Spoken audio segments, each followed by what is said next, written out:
Kanubaw ani an lamɛnbaaw Mali kɔnɔ Mali kɔ ka aw bisimila a ka donkibaru ale kɛnɛ ka Raficom ale ni Duba TV sanfɛla la fasɛgɛjɛkulu olu kɛlen kɔ ka madaliw kɛ nanzarakan cɛɲi na an bɛna kana bamayɛlɛma aw ye an ka bamanankan na o b'a jira k'a fɔ min bɛ bɔ anw da anw ka bɔnto nɔ tɛ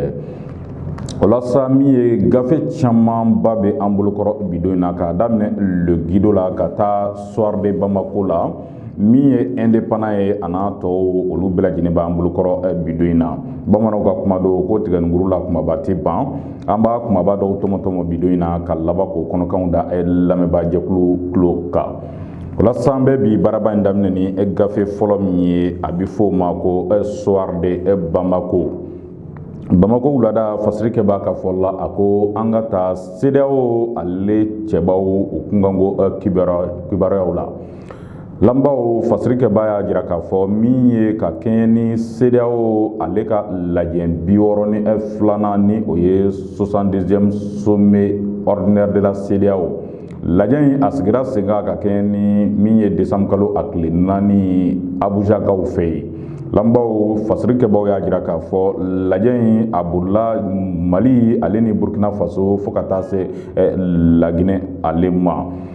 kunnafoniw y'a jira k'a fɔ nin wulikajɔ in a kɔnɔna na min ye Mali ka tali kɛ ale ka kibaruyaw la kɛrɛnkɛrɛnnenya min ye CEDEAO ale masakɛw ye o ye laɲini kɛrɛnkɛrɛnlen ta k'a ɲɛsin Mali ale marabaajɛkulu ma min bɛ tali kɛ kɔnɔwarikaden sɔrɔdasi ma 46 mun bɛ bolola faso Mali la nin waati na ka sababu kɛ u nɔ bɔ bɛ k'a jira k'a fɔ ko u ye kɛrɛnkɛrɛnnenya min ye ka tanamako ta ka faso Mali a sigɛrɛ n'a bɛ fɔ a ma ko mercenaires lamɛnbaaw fasiri kɛba a y'a jira k'a fɔ min ye ka kɛɲɛ ni juillet kalo tile 10 tɛmɛlen ye kɔnɔwari ale sɔrɔdasi ma 49 Mali marabaajɛkulu ye tɛgɛ da u kan anw ka pankurujigi kɛnɛ la pankurujigi kɛnɛ min tɔgɔ dan bɛ Baba Modibo Keyita la tɛgɛ dalen u ka a jirala k'a fɔ ko ninnu ye maaw ye jɔn ala u ka nali faso Mali kɔnɔ k'a kibaruyaw kuma di Mali a marabaajɛkulu ma u b'a jira k'a fɔ nin maa kofɔlen ninnu ko olu ye mercenaires ye a don ni bi cɛ wulikajɔ caman kɛra walasa u bɛ se ka kanabila sɔrɔ cogo min na nka jɔn ala n'i y'a lajɛ kabiri o waatiw la ka se fɔ sisan ma a bɛ taa kalo 4 bɔɲɔgɔnko la nin maa kofɔlen ninnu u ma kanabila sɔrɔ hali n'a sɔrɔ muso 3 b'a la ni olu ye kanabila sɔrɔ bunadamadenya hakɛ yɛrɛ jati kama o hukumu kɔnɔ fasiri kɛbaaw y'a jira k'a fɔ min ye Togo jamana ale masakɛ ye Faure Gnassingbé CEDEAO masakɛw ye ale sugandi don nataw la ko a na bisimila minɛ faso Mali kɔnɔ ka laban ka na ɲini Mali ale marabaajɛkulu fɛ u ka ko bɛɛ lajɛlen kɛ ka laban ka kanabila di nin maa 46 nin ma lamɛnbaaw n'an bɔra ye an bɛ gafe wɛrɛ min ta a bɛ fɔ o ma ko indicateur du renouveau indicateur du renouveau fasiri kɛba a y'a jira k'a fɔ min ye docteur Choguel Kokala Mayiga ko jɔn ala a sigira ka taa a jɔyɔrɔ ta i n'a fɔ a y'a bila yɔrɔ min na ka sababu kɛ docteur Choguel Kokala Mayiga farikolo kɔni kun ye ale sɔsɔ ka laban fo ka taa se sɛgɛlafiɲɛbɔ ma n'a bɛ fɔ a ma ko repos forcé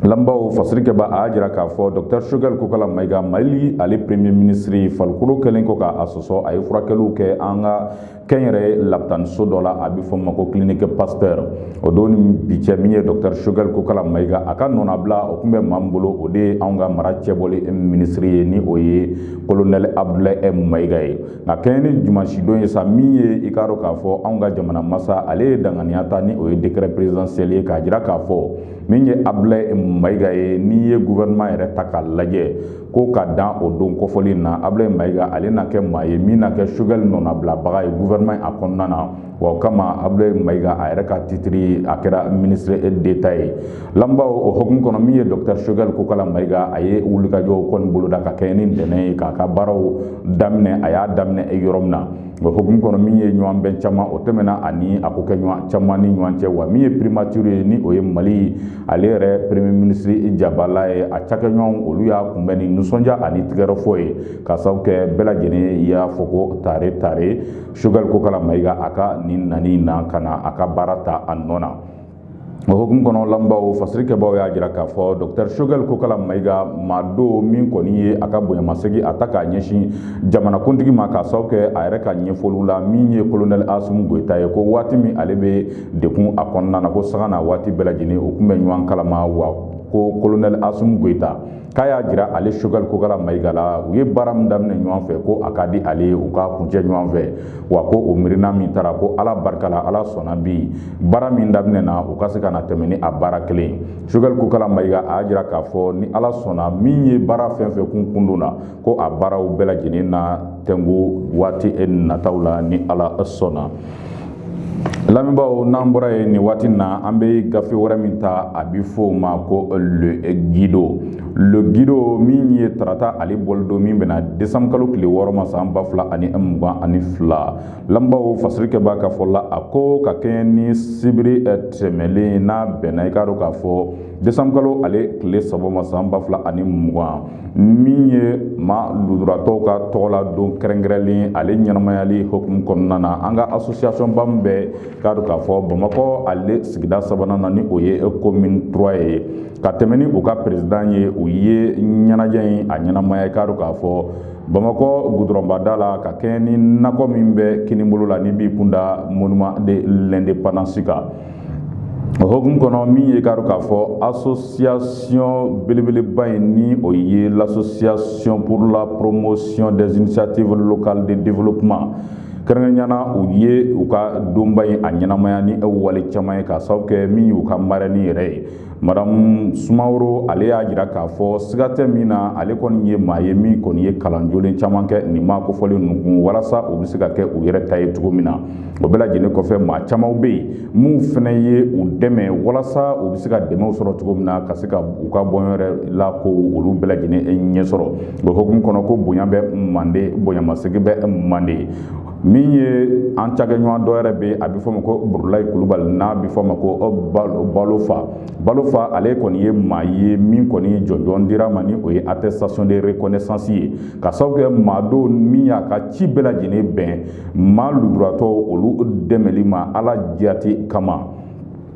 Burulayi Kulubali n'a bɛ fɔ ma ko Balofa a ye dɛmɛ mun ta k'a ɲɛsin nin association ba in ma a tɛmɛna ni ka u ɲɛ yira kɛrɛnkɛrɛnnena an ka cakɛdaw la mun bɛ dɛmɛ ɲɛsin ma lujuratɔw ma ka laban hali jufa kɔnɔ wale k'u ta ka ɲɛsin u ma a seko n'a damayira la walasa ninnu fana bɛ se ka nisɔndiya sɔrɔ u ka diɲɛnabɔ la o hukumu kɔnɔ bonyamasegin min kɛra ma o kɛra ka se ka attestation de reconnaissance k'o di a ma k'a jira k'a fɔ a ye min kɛ association ba in ye ka se k'u dɛmɛ ka nisɔndiya dɔ di u ma k'o bonyamasegin ta k'a ɲɛsin a ma Burulayi Kulubali ni o ye Balofa ye a n'a kokɛɲɔgɔnw a n'a jɛɲɔgɔnw kɛrɛnkɛrɛnnena u bɛɛ lajɛlen kɔni ye bonya in minɛ ni o bolo fila ye ka tila ka dugawu kɛ ko san wɛrɛ kɛrɛnkɛrɛnnena handicapés tɔgɔ la don ko Ala k'o yira an na ni hɛrɛ baden ye.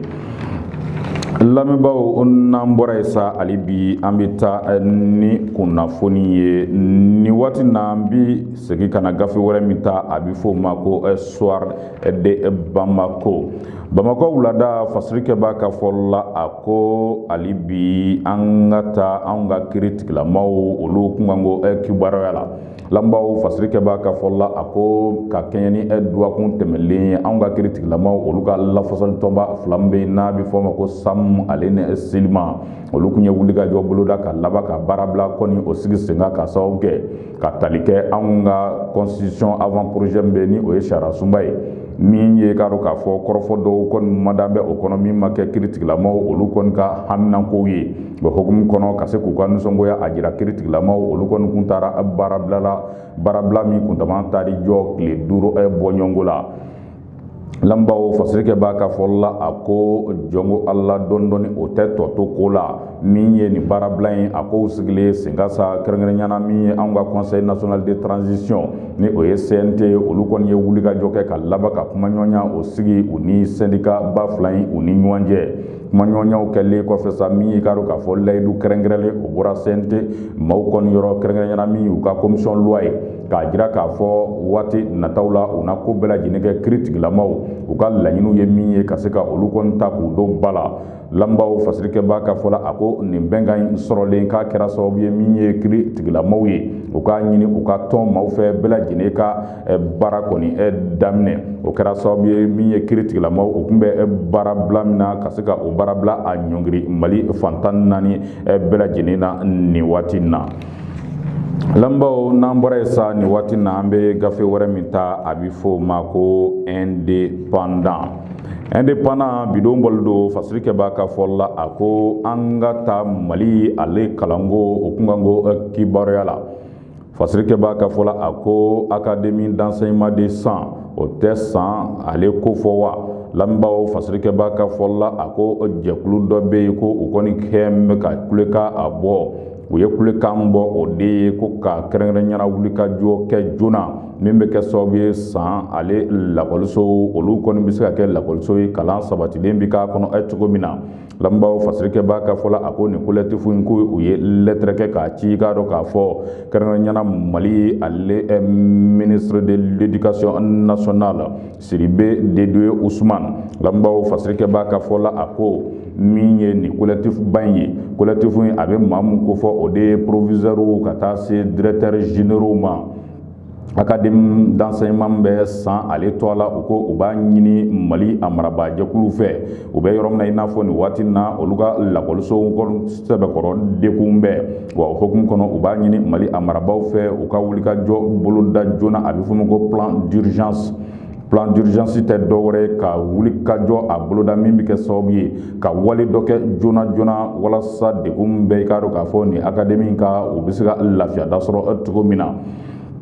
lambaw fasirikɛba ka fɔla a ko min ye kɛrɛnkɛrɛnyana a bɛ fɔ ma ko heure supplémentaire ko jɔn ala ko o fɛnɛ ye musakaw ye min kan ka di lakɔli karamɔgɔw ma ko wa ko kabiri san 2017 kana bila san 2022 la bidon in na ko o musaka si ma di lakɔli karamɔgɔw ma ko maanifin don i bɛ baara kɛ a ka di ye i ka balo i ka baara sara de la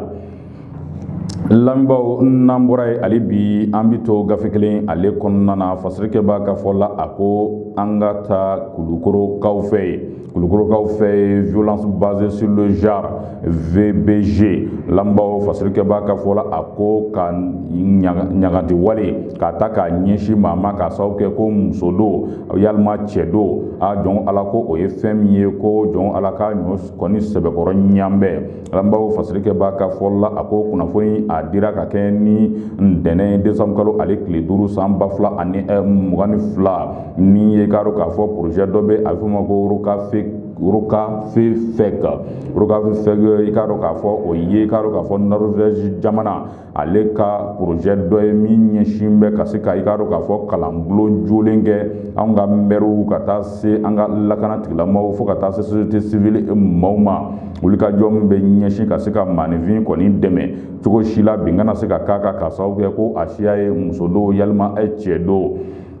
lambaw fasirikɛba ka fɔla a ko nin formation ba in a senfɛ a jirala k'a fɔ min ye kɛrɛnkɛrɛnyana kulukoro k'a daminɛ kalo 7 bɔ ɲɔgɔnko la min ye nin wale ni o ye violence basée sur le genre k'a wale mun kɛra kulukoro mara kɔnɔ k'a bɛ t'i jɔ wale ba 7 bɔ ɲɔgɔnko la o b'a yira k'a fɔ ko bɛɛ lajɛlen kan ka kɛ ka se ka nin ko in a lasegin kɔ joona joona lambaw n'an bɔra ye nin waati na an bɛ gafe wɛrɛ min ta a bɛ f'o ma ko le républicain worodugu joko ani forobaɲada fasirikɛba ka fɔla a ko an ka taa mali ale lakanako o bunakun kan fasirikɛba ka fɔla a ko nin waati na n'i ye ko ta k'a lajɛ min ye mali a kayankayanfan ko jɔn ala min ye lakanabaliya a wale a bɛ ka kunbɔ sanga na waati bɛɛ lajɛlen na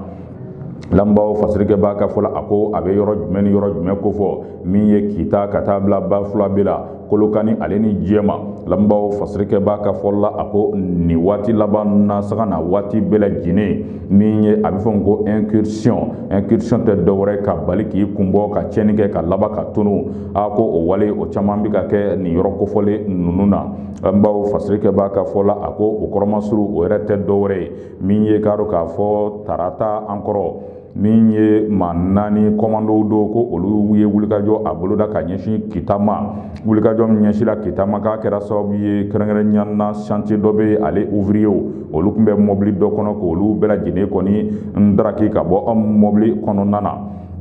lambaw fasirikɛba ka fɔla a ko nin wale a kɛra sira min bɛ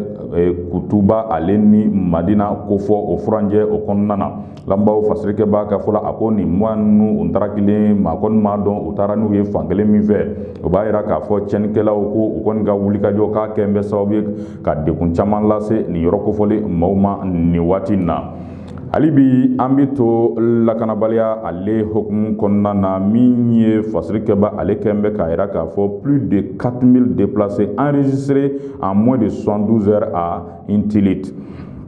Lambaw fasirikɛba ka fɔ la a ko fɔ ka taa se ba 4 bɔɲɔgɔnko ma ko ninnu ye maaw ye mun yɛrɛ bɛɛ lajɛlen y'o kɛyɔrɔ bila tile 3 damape kɔnɔna na k'a sababu kɛ lakanabaliya ye Intilitkaw fɛ yen. Lambaw fasirikɛba ka fɔ la a ko min ye ka kɛɲɛ ni tarata ye décembre kalo ale tile 6 san 2022 min ye Intilit ale monsieur le maire ko ale kɔni ye kibaruya di k'a yira k'a fɔ min ye Intilit ni ale bɛ Gawo a mara la ko jɔn ala ko nin waati na ni wulikajɔ a ma boloda ko ni deku si tɛ fila ye ko kelen bɛ Gawo a mara denw ka nin waati na. Fasirikɛba ka fɔ la a ko min ye kɛrɛnkɛrɛnyana ko jɛkulu bɛ n'a fɔ ko groupe de soutien à l'islam et aux musulmans GSIM fo ka taa se tigɛdi ɲɔgɔnman bɛ olu ni Al-Qaïda ani État islamique maaw ni ɲɔgɔn cɛ. O jɔn ala kabiri sibiri tɛmɛlen décembre kalo a tile 3 min ye wulikajɔ a kɔni a bolodala Gawo ale yɛrɛmara kafo caman kɔnɔna na dɔrɔyi bɛ o la ka taa se Tinzazimema ale ni Tinanale ninnu bɛɛ lajɛlen ye dugu ye mun kɔni bɛ k'a dɔn k'a fɔ Gawo mara la ni wulikajɔw taara ka ɲɛsin u ma a kɛra sababu ye min ye kɛrɛnkɛrɛnyana 587 olu bɛɛ lajɛlen kɔni ye u kɛyɔrɔ kɔni bila n'i y'a du kelen ta a ma kɔni fitinin ye maa 7 de ye. Lambaw fasirikɛba ka fɔ la a ko o de kɛra sababu ye jateminɛw y'a jira k'a fɔ min ye ba 4 bɔɲɔgɔnko ninnu bɛɛ lajɛlen maaw kɔni ye mun y'u u kɛyɔrɔ bila ala ni lakanabaliya ale sababu. Lambaw n'an bɔra ye nin waati na an bɛ gafe wɛrɛ min ta a bɛ fɔ o ma ko indicateur du renouveau. Indicateur du renouveau fasirikɛba ka fɔ la a ko an ka taa politiki ale bunna kun kan. Fasirikɛba ka fɔ la a ko yala min ye politiki kɛba ŋanaw ye nin ye o fɔlen ye o jigi kɔ wa. Fasirikɛba ka fɔ la a ko nin waati laban na kulu dɔ bɛ a bɛ fɔ ma ko cadre d'échange pour le retour à l'ordre constitutionnel. Nin jɛkulu in a fanba ye maaw ye mun kɔni k'a dɔn k'a fɔ o ni jamanakuntigi kɔrɔ président Ibrahim Boubacar Keita ala ma hinɛna la o ni o jɛna. Lambaw nin jɛkulu in jɔn ala waati laban na u ye wulikajɔ caman kɛ. Wulikajɔ fɔlɔ o kɔni kun ɲɛsira i k'a dɔn k'a fɔ Dr Choguel Kokala Mayiga ma k'a jira k'a fɔ ale ye maa ye maa min kɔni jɔn ala ni a tɛ ka wale kɛ wale min bɛ kɛ sababu ye ka maliden bɛɛ lajɛlen minɛ juruba kelen na. Olu tora o wulikajɔw la Choguel Kokala Mayiga ale farikolo nana sɔsɔ ale kɔni da bɔra kow la. Lambaw fasirikɛba ka fɔ la a ko o hukumu kɔnɔ min ye nin carte d'échange maaw ye u ye wulikajɔ caman kɛ. O wulikajɔ a hukumu kɔnɔna na u ni Mahamadu Diko u ye ɲɔgɔn ye min ye CEDEAO waati min ale ka ciden nana Mali kɔnɔ ni o ye ɲɔgɔn ye. O bɛɛ lajɛlen kɔfɛ min ye Suwala Baya Ayidara u ni o ye ɲɔgɔn ye. Ka laban min ye an ka premier ministre par intérim ye Abdoulaye Mayiga u ni ale fɛnɛ ye ɲɔgɔn ye. U ka nin wulikajɔ bɛɛ lajɛlen na u ka laɲini kun ye min ye Dr Choguel Kokala Mayiga ale bolo ka bɔ cala ka laban ka premier ministre dɔ sigi min bɛ politikima bɛɛ lajɛlen minɛ juruba kelen na. O bɛɛ lajɛlen kɔfɛ ka gouvernement de mission dɔ sigi gouvernement min na ɲɛsin kalafili ko bɛɛ lajɛlen labɛnni ma. Lambaw fasirikɛba a kɛn bɛ k'a yira k'a fɔ yala o hakilina min kun bɛ carte d'échange pour le retour à l'ordre constitutionnel maaw la ko yala nin ye o ko kɔni bannen ye wa. Ka sababu kɛ Dr Choguel Kokala Mayiga ko ale kɔni ye baara daminɛ ka kɛ ni ntɛnɛn tɛmɛnen ko yala mirina min ani laɲini kun bɛ nin jɛkulu in yɔrɔ nin ye o ko bannen ye wa. Fasirikɛba ka fɔ la a ko jɔn ala ko siga tɛ min na ko Choguel Kokala Mayiga a ye kɔrɔfɔ min lakali k'a yira k'a fɔ ko colonel Assimi Goïta k'a kun y'a jira k'a fɔ u ye baara min daminɛ ɲɔgɔn fɛ u na o laban ɲɔgɔn fɛ ko nin ye o ko o sigilen sen kan. Ko wa ko min ye carte d'échange maaw ye k'a dɔ la kɔni ko u kɔni ka mal ta en patience ni o ye dekun b'u ka k'u na o muɲu ni o ye fo ka se waati dɔ ma. lamɛnbaaw n'an bɔra ye an bi gafe wɛrɛ min ta a bi fɔ o ma ko le pays fasirikɛ b'a ka fɔ la a ko an ka taa Mali polosiw olu kunkanko kibaruya la fasirikɛ b'a ka fɔ la a ko plus de 1000 agents de GMS formés par la MINUSMA lamɛnbaaw fasirikɛ b'a ka fɔ la a ko anw ka polosi GMS ale tɔgɔ la ni o ye groupement mobile de sécurité kɛrɛnkɛrɛnnenya na o maa 1000 bɔɲɔgɔnko ko olu ye maaw ye mun ye kalan jolen sɔrɔ ala ni MINUSMA ale sababu lamɛnbaaw fasirikɛ b'a ka fɔ la a ko k'a daminɛ février ka taa bila novembre san 2022 min ye session de formation 10 bɔɲɔgɔnko ni o ye kalanbulon 10 bɔɲɔgɔnko ye o kɔni kɛra Mali ale polosiw olu kunna kalanbulon ninnu a ye tali kɛ i k'a dɔn k'a fɔ kɛrɛnkɛrɛnnenya formation spécialisée ni o ye kalan kɛrɛnkɛrɛnlen k'o ta k'o kɛ polosiw kun min bɛ kɛ sababu ye baara min bɛ kalifa u la faso Mali fɛ u ka se ka baara kɔni a kɛ a kɛcogo ɲuman na lamɛnbaaw fasirikɛ b'a ka fɔ la a ko o de hokumu kɔnɔ polisi min ye 1000 bɔɲɔgɔnko ye olu bɛɛ lajɛlen kɔni ye kalan jolen sɔrɔ ala ni MINUSMA ale ka wulikajɔ o sababu lamɛnbaaw n'an bɔra ye sa nin waati na an bɛ segin ka na Soir de Bamako ale ta Soir de Bamako ka tali kɛ anw ka cakɛda min ka baara ɲɛsinen don kɛrɛnkɛrɛnnenya na Mali a sɔrɔ boso ni sɛgɛsɛgɛliw bɛɛ lajɛlen ma ni o ye bureau du vérificateur général ye lamɛnbaaw fasirikɛ b'a ka fɔ la a ko an ka direction bɛ n'a bɛ fɔ ko direction générale de la santé et de l'hygiène publique a jɔn ala ko u kɔni ko sɔnni dara u ka dɛ sɔnni dara u ka k'a sababu kɛ min ye sefa wari $240 ani $40 ye ko olu bɛɛ lajɛlen ye musakaw ye mun kɔni jɔn ala o kumaniyana Mali ka waganema ni o ye manque à gagner lamɛnbaaw fasirikɛ b'a ka fɔ la a ko vérificateur général ale kɔni a ye wulikajɔ caman kɛ k'a daminɛ san 2021 ka na bila san 2022 la wa min ye k'a dɔn k'a fɔ a ka rapport a y'a ta k'a di k'a dɔn k'a fɔ jamanakuntigi ma jamanakuntigi kɛlen ko ka rapport sɔrɔ n'i ye gafe a ta k'a lajɛ i b'a ye k'a fɔ min ye cakɛda caman kɔni bɛ yen a wulikajɔ a kɔni taara ka ɲɛsin olu ma koyi kɛrɛnkɛrɛnnenya fasirikɛ b'a a kɛn bɛ ka min mada gafe kɔnɔ o bɛ tali kɛ anw ka direction générale de la santé de l'hygiène publique lamɛnbaaw fasirikɛ b'a a kɛn bɛ k'a yira k'a fɔ n'i ye kow ta k'a lajɛ i b'a ye k'a fɔ k'a daminɛ san 2018 ka taa bila san 2019 na fɔ ka se san 2020 ma donc ala min ye santé ale ni hygiène ni o ye kɛnɛya ani sanuya n'a bɛ o kofɔ a jɔn ala ko u ka baaraw a taabolo la k'i b'a ye k'a fɔ ko tanama ko yalima majɛni caman kɔni kɛra u ka baaraw olu kɛcogo la nafolo a kan ka taa sira min fɛ a ma taa o sira fɛ a taara i yɛrɛ sɔrɔ sira wɛrɛw kan a bɛ fɔ o ma de ko irrégularité financière lamɛnbaaw o musaka mun sigisigila ɲɔgɔn kan k'o bɛ t'i jɔ sefa wari $200 ani $240 millions de francs CFA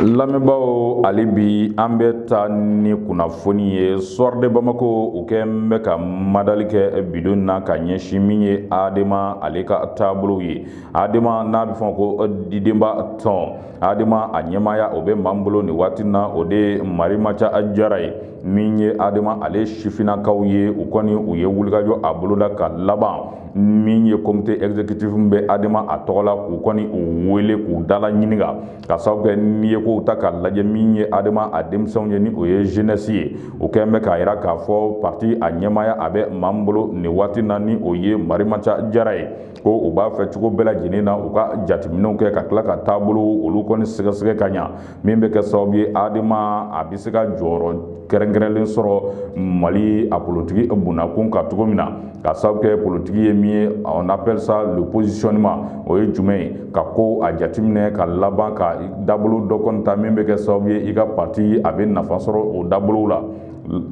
lamɛnbaaw fasirikɛ b'a kɛn bɛ k'a yira k'a fɔ min ye Adama a jeunesse maaw ye olu kɔni ka yecogo la ko parti a ɲɛmaayaso k'a tɛ ka o baara kɛ o kɛcogo ɲuman na dɛ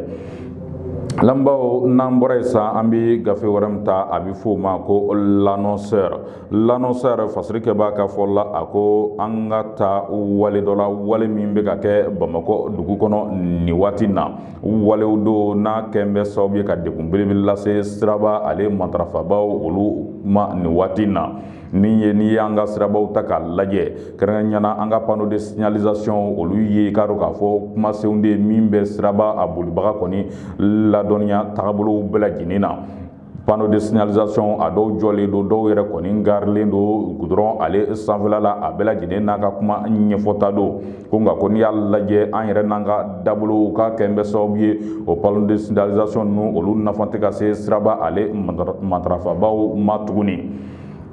Lambaw fasirikɛ b'a jira k'a fɔ n'i ye panneau de signalisation ninnu lajɛ k'a bɛɛ lajɛlen kɔni kɛn bɛ anw ka papiyew nɔrɔli ye an ka yɛrɛ ko fɔ papiyew ni o ye affiche publicitaire ye ko wa k'a kɛn bɛ sababu ye hali kuma dɔw minnu bɛ jagomisɛnw kɛ olu yɛrɛ b'u ka jagofɛnw gulo a la ka laban k'u ka feerew kɛ ko yala fɛn min dabɔ bɛ ka kalanbulon di siraba a bolibagaw ma ko jɔnko ala nin dabolo mun filɛ ta ko a laban a tɛ taa bawolo ko wɛrɛ la wa ko n'i ye siraba kɔni a kunnafoni ninnu lajɛ k'a caman bɛ yen ni kurubɔ bɛ sira la a bɛ o ɲɛfɔ maa ye yalima ni maa fila tɛ se ka ɲɔgɔn bɛɛ sira yɔrɔ min na a bɛ o kibaruyaw bɛɛ lajɛlen di fo ka taa se pɔnw ani fɛn wɛrɛw olu bɛɛ lajɛlen kibaruyaw bɛ di ni panneau de signalisation olu de fɛ ko nka ko n'i y'a lajɛ ko a bɛɛ lajɛlen kɛn bɛ an ka concert papiyew olu nɔrɔ yɔrɔ ye fo ka taa se an ka publicité olu papiyew nɔrɔ yɔrɔ ma a laban kalan min kan ka ɲɛsin k'a dɔn k'a fɔ siraba a bolibagaw ma olu kɔlen bɛ o bɛɛ lajɛlen na nin waati na dɛ.